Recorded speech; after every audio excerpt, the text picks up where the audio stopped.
Hello friends, Koolio here, and welcome back to the channel. Today guys, we're checking out the open beta test for Tales of CRESTORIA. Now before we get into the video, if you guys enjoyed today's video, then make sure to hit that like button and subscribe to the channel. Also, if you guys have any recommendations of games you want me to check out, then make sure to head on over to our Discord server and let me know in the game's recommendation. Now I do want to give a shout out to one of the Koolio crew members that actually let me know that the game went into open beta test earlier this morning, so thank you so much to Rin Suyu. I don't know if I said the name correctly, but again, thank you so much for letting me know that the game is now available to play. However, this isn't really an open beta test. This is more of like a closed beta test because the test will be done in about 5 days. And once the test is over with, all of the account information, everything will be wiped for the official launch. So it's more of a closed beta test. Now with that out of the way, let's actually go ahead and talk about this game because I gotta say, I've been having an absolute blast for one specific reason. Now the gameplay, the art style, the music is really, really good, but the story in this game is absolutely crazy. Now usually I don't really care too much about games like gacha games and their stories because, you know, it's more about collecting the heroes and just kind of grinding your way through the story event itself. However, the story in this game is literally, it is so wild. There's a ton of crazy twists and turns. It gets really dark, and I don't want to spoil anything, but I highly recommend if you guys want to check this game out, just to check it out for its story alone, because it's really good. And I've been enjoying the story so far. I've been like reading through all the dialogue, and I usually don't do that in gacha games. Maybe like I'll go through and like, you know, read some of the story initially starting off just to get an idea of what's going on. But I usually don't get this invested in characters like I do, but I really like the story in this game. I think it's great, and I highly recommend you guys actually checking it out. So here we are in the actual combat itself. Now the gameplay of it, there is a couple of little things here and there that kind of make it stand out from other games. First of all, when it comes to like turn order, unlike other gacha games where it's like one character's turn, then another character's turn, and it can kind of go back and forth depending on like speed and things like that, this one, they kind of make it more simple. So it's your team can go first, and anyone on your team can use their abilities, use their attacks or whatever. And then once your team is over with, then the enemies will go. So I can actually swap between any of the characters that I want to and activate any of their abilities. So let's go ahead, use that guy's ability, refrain trigger. He is my support character. And then it'll move on to the next character. Let's see, maybe if I want my healer to go next because one of my other characters is weak, maybe I don't want my healer to go because, you know, it'd be a waste of using a healing ability. I can go ahead and activate this guy's ability. I do like the overall combat flow to this game. I think it works really well. I like the way that they simplified it where you can just basically decide how you want your team to go. Now there is another element of the actual combat that kind of makes the strategy a little bit more intriguing when you're deciding on who to go, who attacks first. You have this, let me go ahead and have this guy attack. Now if you look over to the top right, it says one hit. So I made a one-hit combo. Now there is a timer that will eventually kind of end up running out, but what you want to end up trying to do is have all of your characters attack as fast as you can. You know, kind of think of the strategy that you've got going for you. And once you get a certain amount of hits, you can actually end up doing an increased combo. So look at that, 10% damage up, and then I can make my stronger character go next. So they get the 10% bonus damage for your team. So you kind of decide, okay, maybe I want my healer to go first because she has like a pretty decent quick combo attack, and then I want my stronger character to go last because my stronger character, you know, we need that extra bonus damage on top of it. So go ahead and finish the combat here. Now the characters do have an ultimate ability that they can activate, and the ultimate abilities do look pretty good. I might end up killing this character. Yeah, I'm probably gonna end up finishing off this boss, or not this boss, this little monster right there. Quest cleared. I love this character, by the way, too. I think she looks fantastic. You'll probably notice some of my characters look a little bit goofy. We'll get into that a little bit later, but there's a really cool, kind of fun cosmetic system, which I hope they kind of lean a little bit more in the cosmetic system with the cash shop, but the cash shop right now in the game is not available for us to actually check out, so we can't really see what kind of elements may potentially be pay to win down the line. There are a few things like duplicates for characters and stuff that come into play when it comes to like upgrading your characters. I don't know how intensive that will end up actually being, so I can't really comment too much on that right now, but I'm gonna go ahead and actually jump into combat one more time. I don't know if we're gonna have an instance I can show you what the story looks like, but yeah, the story in this game is really cool.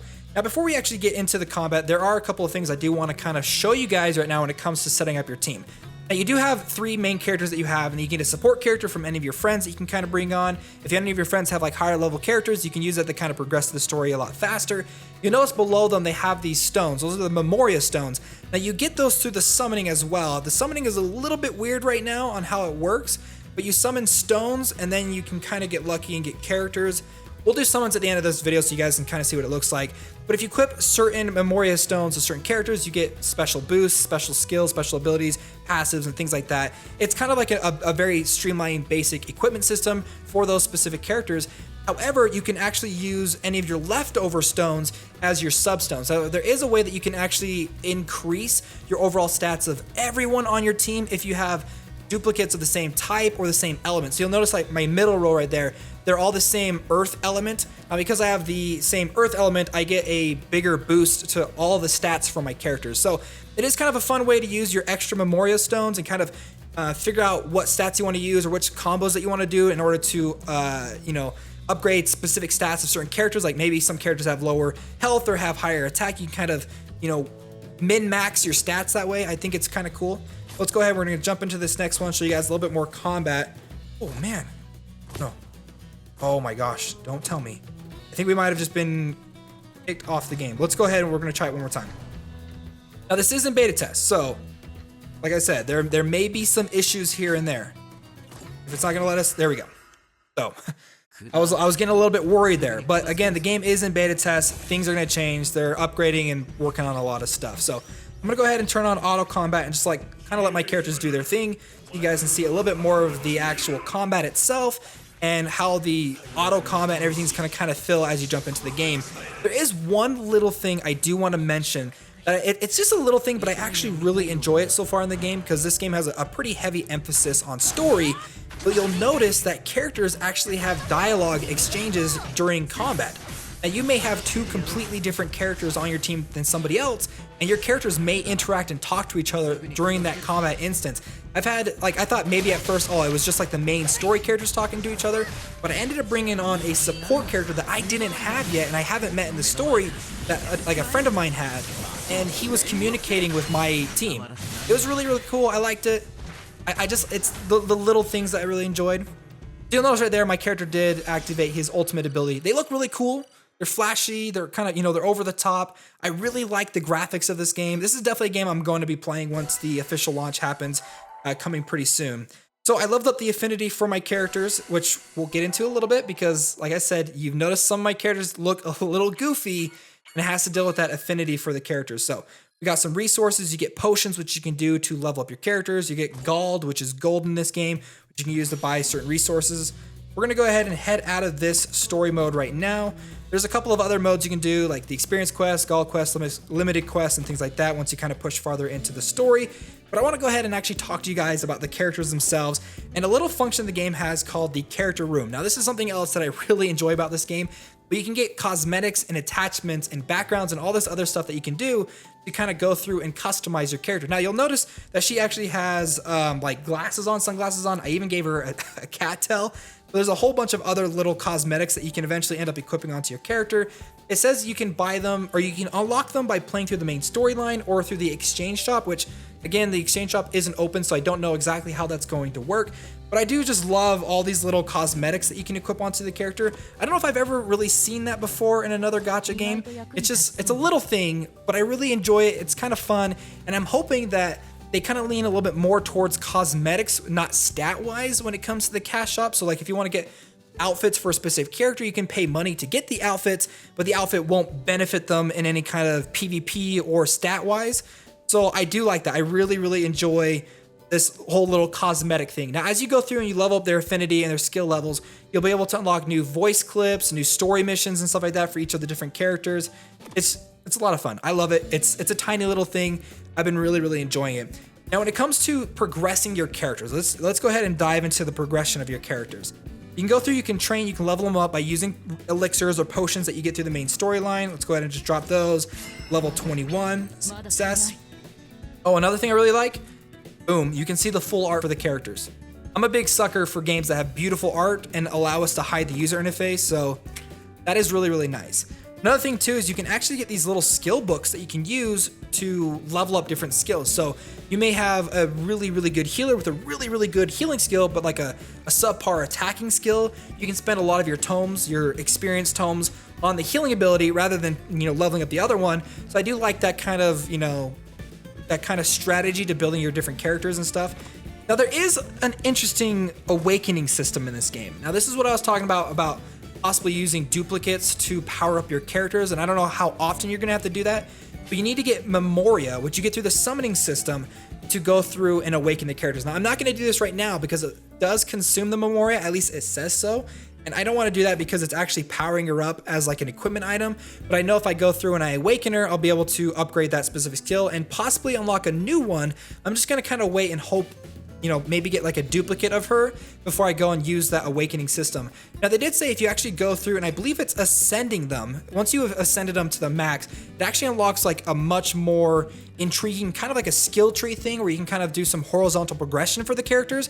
I haven't done that yet because it definitely looks like it's gonna be more of like an end game thing, because I haven't really gotten a lot of the materials. I need a bunch of more fur and some more buzzard talons in order to do that. So those are all the different how to progress your characters and stuff like that. Memoria stones are very similar. You have specific items that you can use to upgrade the experience for Memoria stones. Well, let's go ahead and actually do some summons now, because I have been saving my premium crystals. Now, they do give you a guaranteed selector summon at the very beginning, where you can pick whichever character you want out of, I think, every character in the game so far that you want. I picked the one that looked coolest to me. I think she looks really great. But now let's go ahead and actually do some release summons and cross our fingers and maybe we'll get something pretty cool. They do have arena summons, and then they've got friendship summons. So if you have, you know, you can allow your friends to use your characters. The more your friends use your characters, the more friend points you get, and then you can be able to do summons that way. So here we go. Let's go and do our very first 10 times summon. They do give you like 10 free tickets to do like a basic summon. It's not guaranteed anything amazing. We're looking for the rainbow.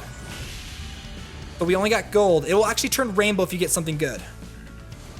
I believe, so these aren't characters that you're getting. I believe these are just Memoria stones. It doesn't really specify until after you're done summoning. So even though I'm like, oh man, Sync, this guy looks really cool. I'm excited to use him on my team. It doesn't mean that I have him on my team. I think only SRs and SSRs are actual characters, but there we go. So we got a character, Emile Castagnier, whatever his name is. But we did just get a brand new character. This is Clint. So like a lot of these like the R characters or whatever, they look pretty cool. I was kind of disappointed though that they aren't actual characters. Like her, Esteli Cederos, who has a ridiculous name. She's pretty cute, but sadly she's actually not a character. She's a Memoria stone. Another Memoria stone right there. And then the rest of these are supposed to be characters, I believe. Kyle Dunamis. There we go. There's a new character to add onto our team. And I have to say, the voice acting's good. Like, it's Japanese dub, and it's really good. Gaius, he looks really cool. Probably have to add him onto my team, too. Stronger, given power, so they may protect the weak. Do not abuse it. And 2 more. I kind of hope they have one of those, like, secret SSRs, you know, where you summon if you don't get something good, it, like, secretly upgrades it. Okay, so another new character, Rose, and then our last one is going to be QQ Selezneva. They have some really weird names in this game. QQ is me. I mean, she's pretty cool. That's a pretty cool looking character.